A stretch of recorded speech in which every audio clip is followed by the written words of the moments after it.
So as we know, lots of things happened this weekend. They had the Unite the Right rally that happened in D.C., but then they also held the uh, anniversary of Heather Hayer's death in Charlottesville.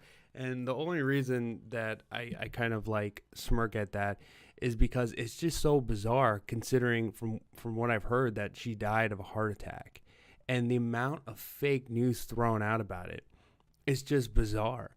Like the pictures that they threw out is essentially the same fake news strategy they did with Trayvon Martin. They threw out pictures of him when he was far younger and looked way cuter and more innocent. But then when you look at the actual current pictures of him, he was doing gang signs, he had tattoos, he had like wife beaters on, you know, acted and portrayed himself as like a type of gang member. And then with Heather Heyer, they show pictures of her back when maybe, I don't even know the age difference, maybe when she was like in high school or something. But she's actually quite a bit older, and she's put on like maybe a couple hundred more pounds. Like the pictures, it's ridiculous. It's ridiculous. It's like if something happened to me, and then they should start showing pictures of back when I was in middle school or something. Like it is so disingenuous. It's just complete and utter fake news. And it's bizarre that the whole mainstream media is doing it. Like usually you'll see like Fox News talk about certain things and like, oh, well, this isn't right and that. And they come from a very cucky point of view. I get that. But at least usually they're the other side of things. Usually they're the ones doing the real reporting. But they're just saying the same things. They're just, in D.C. with Unite the Right, they're just calling everyone white supremacist. Same thing everyone else is doing. Like, at least call them like a white nationalist, because that's what they portray themselves as. You don't go around like there is no white supremacist. There's no one calling for the slavery of anyone. No one's talking about we're going to go back to, the founding or things like that. Now, people have different viewpoints on immigration. People are talking about just not even existing in their own countries. There's conversations on that, but this isn't the same old, let's bring the KKK back or anything like that. This is 2018. This is America.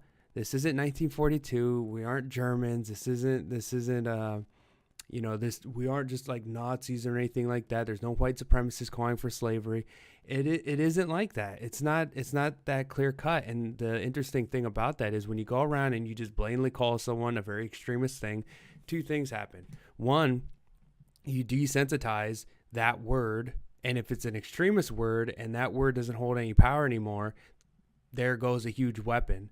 And two, when people find out that what you're saying isn't true, when they find out that it's fake, like, oh, you said that guy was a white supremacist, and then I actually looked him up, and he wasn't saying anything white supremacy. He actually said he was a white nationalist, and that meant blah, blah, blah. And you could disagree with that, but that's still not the same thing. That would still tell you, oh, wow, they're not really telling the whole story. They're, why would they do that? Why would they call him a white supremacist when he's really a white nationalist? Like, and they're supposed to be, the mainstream. Like even with Fox, we would think, oh, well, MSNBC, CNN, blah, blah, whatever. Like they lie.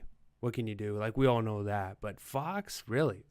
They're calling everyone white supremacists. They're, doing all of that. Very interesting take.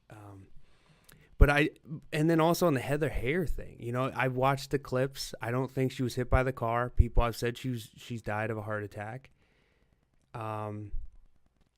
And that looks pretty blatant, and yet they're still saying that she was struck by the car when in the video she wasn't struck, and they're still doing all of that.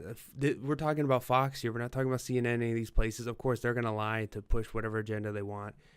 But Fox, you would suspect them to do a better job. You would think that they wouldn't call people, white supremacists when they're actually white nationalists, and you would think that they would actually investigate the Heather Heyer situation and see that, look, this guy's car, he got attacked by like, what was it, 5 to 10 Antifa people with bats, and then out of fear, he hits the gas, starts driving, and then he flies into a group of people. But how many times have we seen protesters getting hit with cars? There's like compilation videos, and then in the comments, people are loving it. People like it. But in this one instance, all of a sudden it's a whole different ball game. And the lady who got hit, she was vastly obese, from what I heard, smoking every single day, eating nothing but crap. And she almost gets into a situation where she almost got killed. And then obviously it's a very stressful situation that you're putting a lot of stress on your heart being in that environment. And then almost getting hit by a car was the final trigger. It was the final trigger. And it's very interesting how people say, oh, she was struck by the car, blah, blah, blah. Even if she was struck by the car, even if the guy did kill her, it's a weird situation because technically he only drove the car because he was fearing for his life. And we've seen situations, people bring up, like the riots in LA, and there was a guy in a truck, and I guess he could have done that and he would have survived, but he didn't, and then people pulled him out of his car and beat him to death. So when someone attacks your car, and like whatever goes, because at the end of the day, your safety matters more than anything else, obviously. I mean, that's just how humans are, fight or flight, right? Fight or flight. Now, should he have backed up instead of going straight? Probably. But is this some kid that his car was being attacked by 10 people? Like, let's be honest here. If this was some leftist in that same situation, and there was a bunch of white nationalists attacking his car with bats, and he drove into that crowd of white nationalists, it would be a whole different story.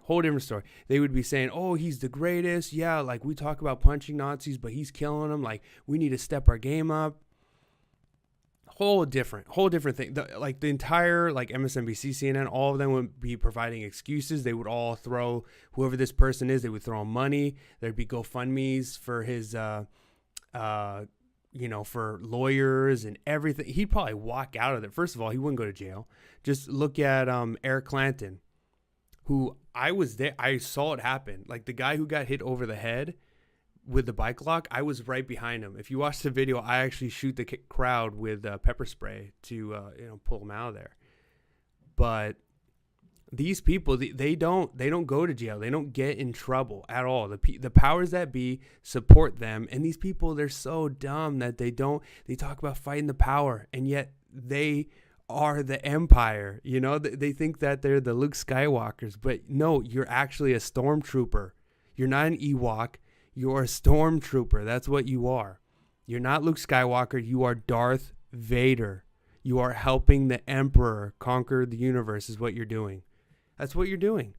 And they don't get it. And it's, I guess I would say that the main takeaway for me was that really Fox was doing the same thing. MSNBC, they didn't investigate. They just said, oh yeah, he was struck by the car. I watched the video. She didn't get struck by the car. A lot of people said she died of a heart attack. No one's investigating that. They just kind of, I guess.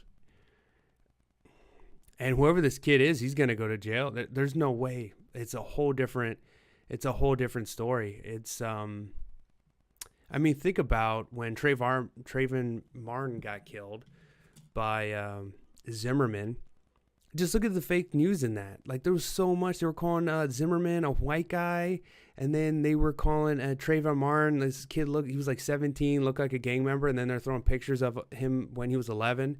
Complete and utter lies. With this kid's case, the Charlottesville one, they're going to throw away the key on him. Look at what they did to Tommy Robinson. He's a big name. He's a big name person. He's been around forever, and they just locked him up. And they just threw away the key on him. Just look at the FBI. The entire FBI, they're completely corrupt. And what is Jeff Sessions doing? He's recusing himself. Things aren't looking good. There's white pills here and there. There's a lot of black pills. I think the more the black pills accumulate, I feel like the more they turn into a white pill. Because with every black pill, someone's going to see that. And that's going to be their breaking point. And trust me, as a person that's gone around and talked to a lot of people, done a lot of things in politics, I see the switch happening. I see it. Especially when the left, their mask is coming off, they're full on saying, you know what, all that matters is demographics, that's it. And people see it. And you're like, oh, look, I didn't say it. Joy Reid said that, That's what she said. Like, how did California turn blue? Demographics. That's what she said. I mean, is she lying? It is blue here, right? It used to be red. Ronald Reagan was around. But, yeah, I guess I would just say that the whole, Unite the Right thing was so much fake news put in there. So much. They're trying to turn the Charlottesville thing into, like, the Holocaust or something. Like, they're trying to bring that up. Like, every time you get into a debate with a leftist, they bring up, oh, well, you guys killed Hitler Higher. And then, they're trying to turn it into this, like, this is the event that we can, like, guilt them into just obeying us and shutting up and just, doing whatever we want. Like, that's what they're doing. That's why they named that whole street after her. That's why they're pushing out these fake pictures back before she was 400 pounds. It's all a lie. It's all fake. It's just absolute propaganda. And even in D.C., I've really noticed that when I went to Berkeley, I think it was like the third time, a bunch of people bailed. And at the end of it, there was only like 10 or 15 of us there. But because of that, they knew that, like, the left knew that they could do whatever they wanted to us because they had the numbers. Like, if a fight broke out, obviously they kicked the crap out of us because there's a bunch of them. But because of that, they let their masks slip and they got more violent. And then they started going after not only us, but they started going after reporters, normies, a lot of people. Just like what happened in Charlottesville and what was happening in D.C., where there just wasn't anyone to really fight, right? All these people came out, they had their weapons, they were ready to fight, and there really wasn't anyone there to fight. And in D.C., all the cops were protecting Jason Kessler and his other group of people, which is funny because I know one guy, Jovi Val, was there. He's not white, and then he had another black guy right next to him, so it's funny that they call him like white supremacist, but then he was like standing next to a black guy, and then I don't know, I could just say Hispanic guy, and then it was just kind of funny. And then obviously the news didn't show that. They didn't show Jovi, they didn't show the black guy. They only took the video that only showed Jason Kessler by himself. That's all they took. They made sure that the other ones were out of the way because that hurts their agenda, right? You can't be saying this guy's a white supremacist, but then he's like right next to a black guy with an American flag and right next to a Hispanic guy. Like, that doesn't make any sense, right? So, let's just make sure we don't show any pictures of them together. And then, but the thing was, because there was no adversaries there to fight, and these people are out of their mind, they're crazy, they're violent, they can't hold in their hatred. And yeah, they started attacking cops in Charlottesville. They started breaking stuff. You can see Black Lives Matter just jumping all over the place, trying to start a riot. You see, Antifa was attacking the cops. There was multiple videos of the cops like literally fighting them. And it's ridiculous because in Charlottesville, they were even saying on Fox, like, oh, the cops were like, oh, look, we're not against them. We're trying to help them. Like, if they were gonna march somewhere, we could help them. And it's just like ridiculous. Like, these people are communists and they want to burn everything down. That's all they know how to do. They want to destroy. That's all they know how to do. Same thing with Black Lives Matter. All these people know how to do is to destroy. Antifa wants to destroy the country essentially, and Black Lives Matter hates the cops, and that's why there was videos of them basically attacking the cops, attacking Trump supporters, things like that. But the great thing about it is when we're in low numbers, the other side goes full berserk. And when they go full berserk, they go after cops, they go after business owners, they go after normies, they go after all those people. And the great thing about that is the best white pill ever. Because when a normie gets punched in the face and gets called a Nazi by some Antifa goon for having like a fasci cut or just being a white person, then they're going to be like, you know what, screw you. That's really the best thing. Same thing with the cops, same thing with the business owners. All it takes is these people, they start messing with you. They start making it personal. When they start making it personal and it starts like this political stuff gets into your arena, that's when things start to matter.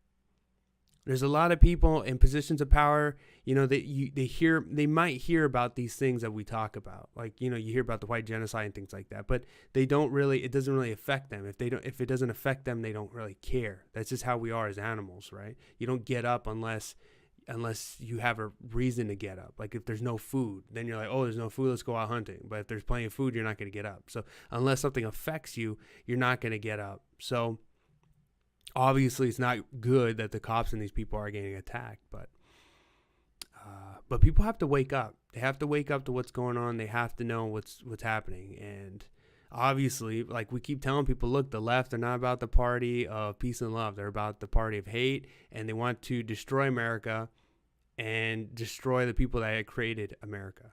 That's what they want to do. That's what they stand for.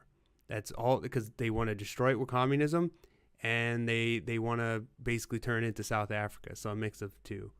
That's what they want to do. And that'll lead to the destruction of everything. And normies, look, you're not going to somehow be protected from this. Either you're going to be someone else's slave, someone's going to genocide you. Something's going to happen because the way things are going, the way the statistics look on how people think about free speech, and how people are looking at the Second Amendment, that's the only thing holding it together. Without the Second Amendment, you don't have any other rights. You know, you don't have any other rights. Like, to begin with, rights are just also constructs. So, you know, once the society changes in that belief system, all of a sudden your rights are gone. The only thing keeping it together is something tangible, which is a gun, the Second Amendment. That's the only thing that would be able to protect you. So that's gone, then all of them are gone. So we'll see how things go. To sum up my view of the Unite the Right, I think it was a victory in D.C. It was a victory. These people went crazy and they started attacking normies, attacking cops and things like that. Every time they do that, they red pill somebody. That's where the red pills come from. It comes from the left, not from the right. We don't red pill anybody. Whenever we get into fights with people, we're just fighting people that are already concrete in their beliefs, and we're just cementing it even further. But the left, they're the ones red pilling people, not us. Not us. Every single time they go out there and they say F white people and they say we want to do this, we want to kill Trump, every single time they do that, someone gets red pilled. 1, 2, who knows? Maybe a dozen, maybe hundreds of people, who knows? But every single day they act crazy like that, more and more people come to our side. And we'll just have to see if it bears fruit in 2020. But yeah, I'm sick of all the lies that happened in Charlottesville, and I think it was a victory in DC. So that's my review. Unite the Right. Take it or leave it, but it is what it is. Please like the video. Please subscribe, all that stuff, and thanks for watching.